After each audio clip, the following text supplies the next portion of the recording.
Hey everyone, this is Chess Coach Aaron, and I'm here for our Tartakower Blitz 3 games. I'm going to do Blitz games just to show you some ideas of how to play the Tartakower. And this is actually game number 2, or Blitz games. I've been playing a lot more 3-minute recently than 5-minute. I used to play much more 5-minute, and I've gotten now into 3 minutes.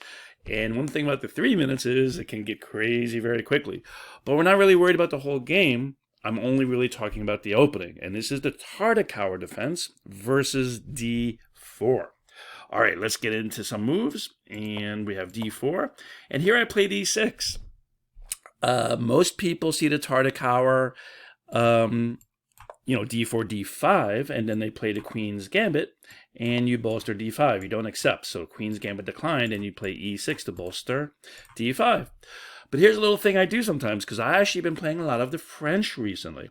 I'm actually giving white the opportunity to go into a French instead. And if they played,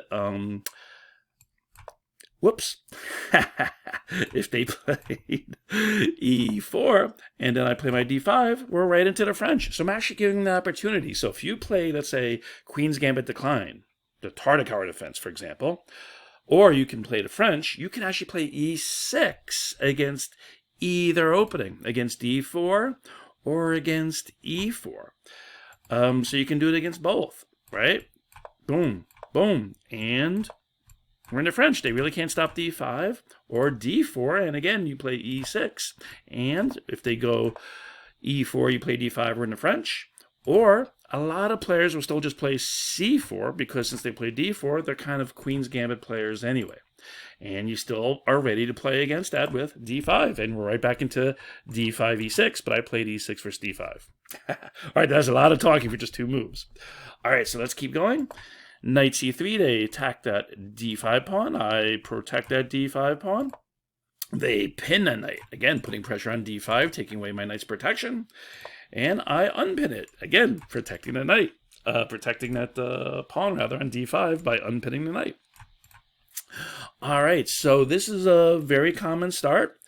Queen's Gambit declined, and we're making D5 a rock. And again, white has a lot of different choices here. But before we play the move, I just want to point out, as usual, one of the reasons why I love the Tartakower Defense.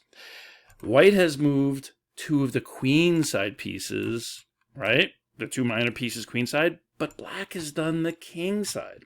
This means we can already castle very quickly. And usually when someone plays C4, doesn't mean they're not considering castling long. I've actually had a few players castle long. They castle long, they run their king over to B1, maybe even A1 later. So they can still castle long, but it's not quite the same thing because the C file can be opened very quickly. Many times white takes, or we can take, and we're playing C5 many times, and we can capture depending on how they move their pawns. So this becomes very windy for white many times, so it doesn't happen too often that they castle this way. So this is nice. It's going to take them a while to get castling, while we castle very quickly. One of the reasons, there's a lot of reasons, but this is one of the main reasons I love the Tartakower defense, especially for beginners. All right, they move their knight out of the way, and we castle. And here they have a lot of choices. The most normal line is E3, opening up their bishop, protecting the C pawn, getting ready for castling, right? That's the most normal move. And normally I attack their bishop, say, hey, bishop, what are you doing on my side of the board? Perhaps they back up, and B6. Now this is officially the full Tartakower idea. That bishop's actually going this way, and the knight's going to D7. Usually, and C5, this is the full Tartakower once we get in our B6. You don't always have to play H6, but I usually do to make a little escape hatch. Usually do. And most of the time they back up to H4. All right, so this is the normal line. They play E3. Sometimes you get an early capture. Usually white waits for us to play B6 and kind of, they think, waste the move, right? Making our bishop able to go this way in this diagonal. And then they capture, opening up this diagonal. But usually that's after E3, but you will sometimes get an early capture. And this does make it slightly different, because after you capture back, you actually don't need to really play B6 if you don't want to. This is one of the few times I would say not to play B6 necessarily, because our bishop already has lots of great choices. And after they play E3, again, I attack the bishop, they go back, and we have a lot of choices. We can move our bishop to quite a few different places. and we can get our knight out if we want. We can actually play c6 later to support our d-pawn if you want us to make this solid, and we can get good play on the e-line if we want it. So you actually have another way of playing, I would say, in this particular line, if they capture early. They also sometimes move the queen. I used to do this when I played white. This is a great spot for the queen. It's aiming this diagonal. It's going to help e4. You're actually sometimes thinking about, like I said before, castling long. You've already moved your bishop and knight. Now you're moving your queen. So sometimes you'll do that too. And this is a good all-purpose move in this opening. Maybe later in the game the queen wants to be someplace else, but that's not bad.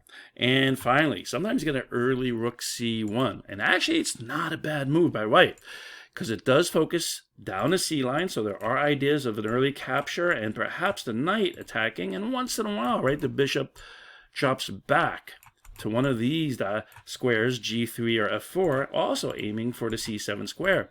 So this is like a little extra focus, and since black is not crashing through, they're really taking their time. So once in a while, you'll see rook c1. I think this was actually world champion Anatoly Karpov's favorite idea against these type of setups for black, against the Queen's Gambit decline. All right, so, but what was played in this game actually does get played every so often. Maybe not so quick, because this is move number 6. Maybe it's a few moves later, but this can happen very quickly also, where they don't take, they don't look to trade on c4, they look to go forward and play c5 and actually expand on the queen side quickly, perhaps, right? And put a lot of pressure on black for later in the game, since perhaps they think they have the center locked down, and this is very slow for black. But c5, and especially when it's played this early, plays right into the hands of the Tartakower player. We're playing b6 anyway, so we're actually going to put pressure on their lead pawn. We still always have knight moving to e4. We have trade this way, and once our queen is on e7, it's more pressure. And this is not a great pawn for them to defend, whoops, with b4, because we just attack with a5. Our knight also, by the way, when they play an early c5, our knight sometimes will go to knight c6 now. More than sometimes, actually, because we're not playing c5.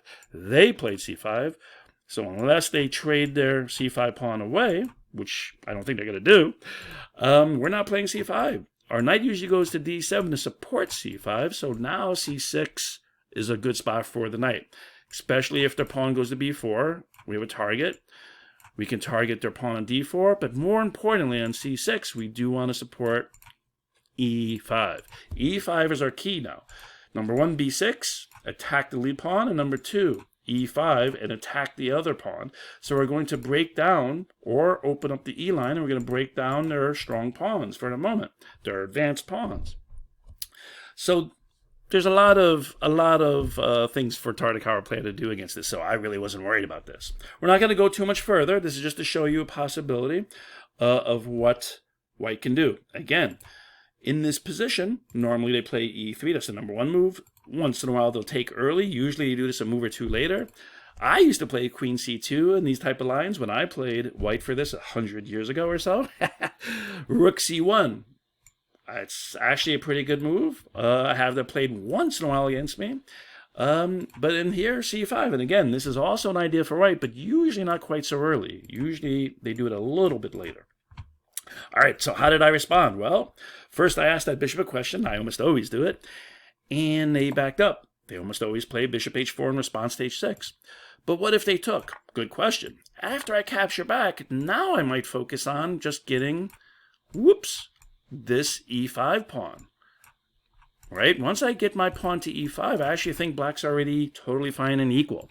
We're going to have pressure this way. This pawn is a little bit further, right, than it should be to start the game, so we're not worried about them capturing here.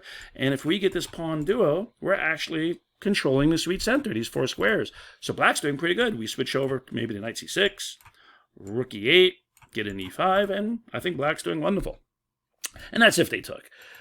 Now here they actually, whoops, I attacked them, or attacked the bishop, and it backed up. Now I play b6, Tartakower, and now 2 things attacking. And notice, they haven't moved their e-pawn. They can't move their light square bishop, and they're not close to castling. And this is a big deal.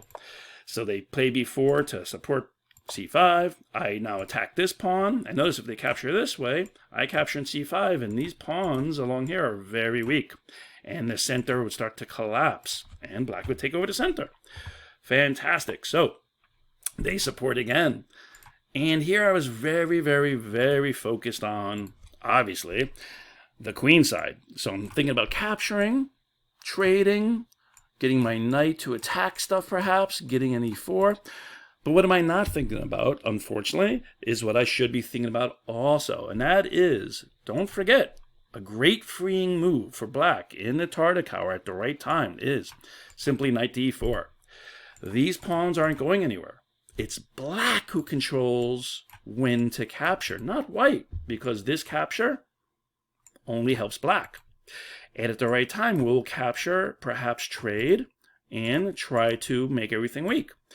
But notice, when we play knight e4 now, we are making a threat. Nothing's protecting the knight on c3. That's another reason why black likes when they play b4. Suddenly this knight is hanging, which makes knight e4 even stronger.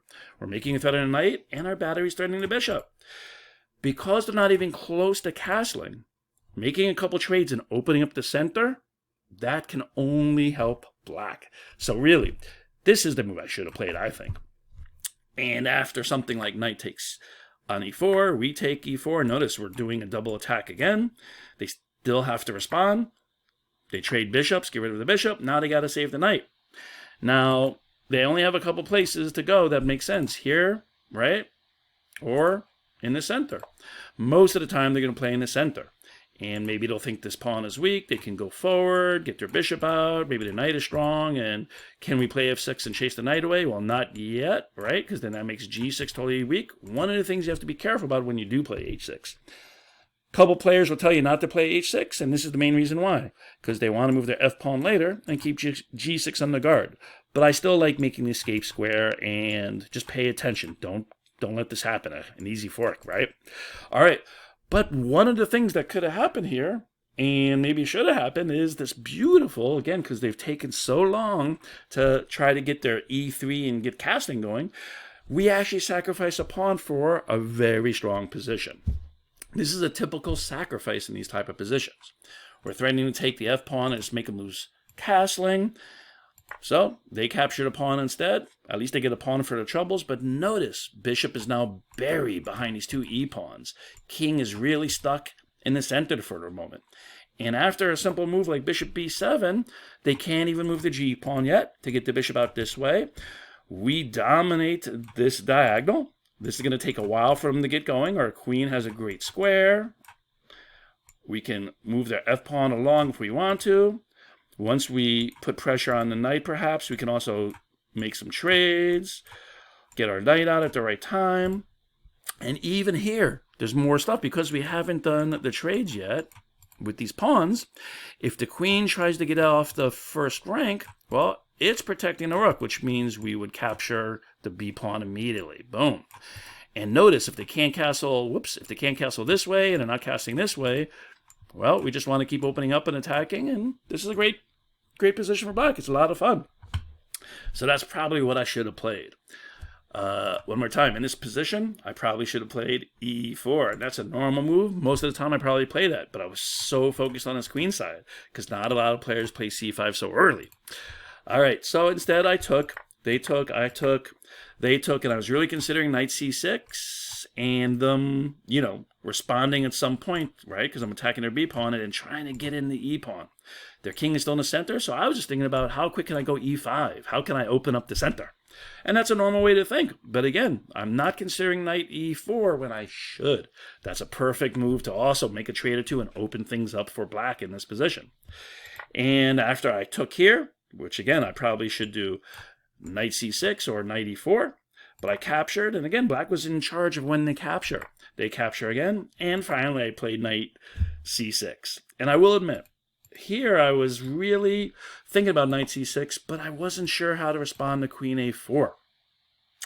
Because it's attacking the knight and protecting that b pawn, and I wasn't really happy, yet I didn't see anything I liked right away, right? I don't want to move the pawn forward. Again, this is probably still good for black, in the long run, but I wasn't quite sure how to respond to queen a4. Now, if they go forward, though, that's different. So knight c6, and it looks like b5 might be a really good move, but then we have knight b4 threatening fork, and we're picking up at least one pawn and protecting the knight along the way with the capture of the pawn. So this is actually really good for black. But I wasn't sure what to do if I played knight c6, whoops, and they played queen a4. That's another reason why I actually did the trade instead. All right, rook takes, queen takes, take on c5 with the b pawn, they take back. Then I played knight c6. Here, they played e3 finally. It took some time. And again, I probably should just play knight to e4, and black is totally fine here. All right, we're going to end the video because I'm trying to keep these videos for the Blitz games to only about 15 minutes. And hopefully this gave you some ideas. And knight e4 is probably what should be played and I should play. I decided, though, just to throw this out there, just to let you know, because it was a 3-minute Blitz game and white had already taken a lot of time. After they played c5 especially, it took a lot of time. So I started to think, let's get spicy, king's in the center, and I actually played e5. I wanted to mix it up. And this is probably too soon to do this, but it's still a lot of fun. I figured knight could go back and cover this pawn if I need to. I could go forward with the other pawn if they capture. I'm opening up my bishop. Still have knight e4 as ideas and threats, but most importantly, I'm just trying to open up and get to the king while they're not castled. And this game is very wild and a lot of fun. That being said, we're just talking about really the opening, and black here is already totally fine, and you had some other ideas for black to even do better. All right, it's the end of the video. Time for a joke. Why was the bicycle on its side? One more time. Why was the bicycle on its side? Well, the answer was, it was too tired. And again, never try to explain your jokes. Perhaps most bicycles have 2 tires, and if you're too tired, you... Oh, I didn't explain it. It was a very funny joke. All right, this is Chess Coach Aaron out. Be good. Play a little Tartakower. See you soon.